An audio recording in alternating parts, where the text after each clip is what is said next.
Hello students, in this video we are going to learn about an important concept in Queen Endgame, and that is centralization of queen. You see, when you put your queen in the center, it can defend your queen side, it can defend your king side, it can attack opponent's king side, and it can also attack on opponent's queen side. So queen in the center is a really powerful piece. So whenever you have the chance, you should put your queen in the center in the queen endgames. Let's look at an example. In this position, we are white, and right now we have many pieces on the board, but white has the opportunity to take the game in the queen endgame where he can centralize the queen. So white played rook cross e7, rook cross e7, rook cross e7, queen cross e7. First of all, white exchanged both the rooks, and then white played bishop cross knight. White exchanged the minor piece also. Black played d cross e4. And right now your queen is not centralized, but you have a good way to centralize your queen. So white played d5. Black played e cross d5, and black thought that white is going to play queen cross d5. Yes, queen cross d5 is a decent move. It will also centralize your queen, but the more powerful move is queen d4 check. Your queen is centralized, you are giving a check, and you are also attacking the b4 pawn. Black plays f6, and here instead of capturing the d5 pawn, you should capture the b4 pawn. Why? Because when you capture the b4 pawn, now look at the pawn structure. You have two pawns on the queen side. So your plan will be to play b4, then you play a5, and you will get a passed pawn on the queen side. And by this time, I hope you already understand the importance of the passed pawn in the endgame. The key to winning the endgame is to create a passed pawn and then make it into a queen. So by capturing the pawn on b4, white is ready to push the pawn to b4 and then push the pawn a5 and make a passed pawn. Black plays king f7 and white plays queen b5. Idea is simple. White wants to play b4, a5 and make a passed pawn. Black plays king e6 and white goes b4. Black plays king d6, and now before playing a5, white played queen e8. This king is little bit exposed, so maybe white can think about giving checks to this king.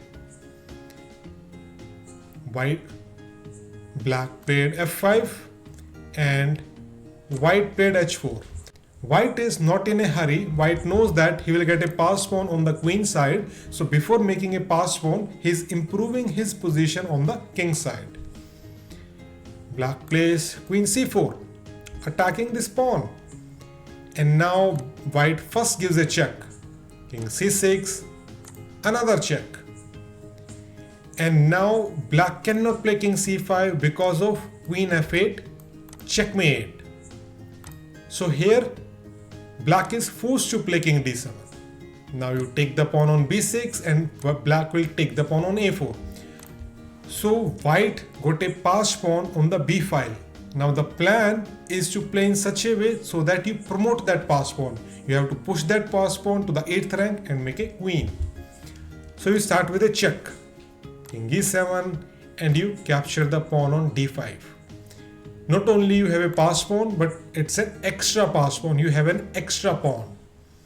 Black plays queen b4. Black wants to stop b6. Now you first give a check. King f7, you give another check. You control the queening square and you control the b6 square also. After king f6, you push the pawn to b6. And now the queen is controlling the queening square, so in the next two moves you will push the pawn to b7 and make a queen, and there is nothing that black can do. It's game over. Maybe black can try to give a check from this square. Let's say black plays queen b1, you push the pawn, black queens comes to d1, you make a queen and black gives a check. You can play king g1, black gives another check, and now here you can play king h2. Now the king is safe. Now you can understand the importance of h4. Why white played h4? So that you have a safe square on h2 and black does not have any check. You have two queens. With two queens it is easy to win the game. Now let's look at the next example. In this position we are black and white has a weakness on b5 and white also has a weakness on d4. Okay, so black's best plan here is to centralize the queen. A centralized queen is attacking the queen side and it is also attacking the central pawn. White plays king e3 and now black plays e5. If white plays d cross e5, then after queen cross e5, queen cross e5, king cross e5, white will capture this pawn.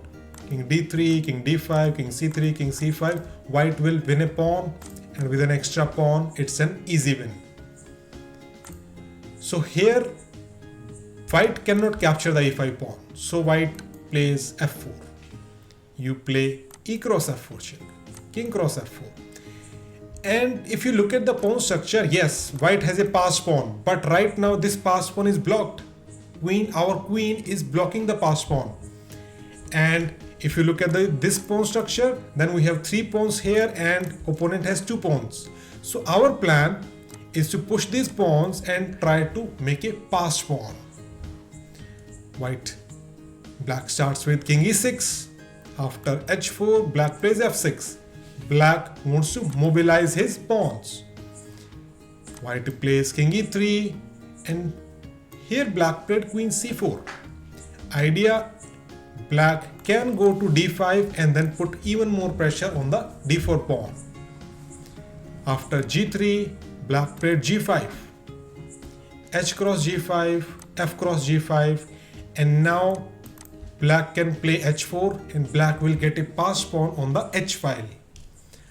So white stops it. Queen h2. He is also attacking our pawn. We first play queen b3 check, king e4 and here black played an interesting move. g4. White cannot capture the pawn because now queen f3 is a checkmate. That's a trap. So here instead of capturing the pawn, white played queen e2 and now black captured the pawn. White played queen c4 check, king to e7 and right now there are no other good checks. If white plays queen b4 check, then black can defend with queen d6. So here white played queen c8. Black played queen f3 check, king e5, another check, king to d5 and queen d6 check, king e4. Or king could have also gone to c4 but it will result in the same position. You play queen e6 check.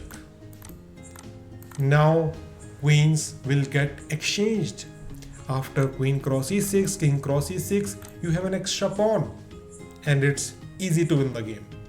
Let's say white plays d5 check, you play king d6, after king d4 you push the pawn. Now white is forced to go to e3. You can capture the pawn on d5, king f3 and you push the pawn. With two extra pawns, it is easy to win the game. You can also capture the third pawn and make this pawn into a queen. Black is easily winning here. So in the queen endgame, remember that you should centralize your queen. A centralized queen is a very powerful piece. That's it for this video. Now let's go to the next one.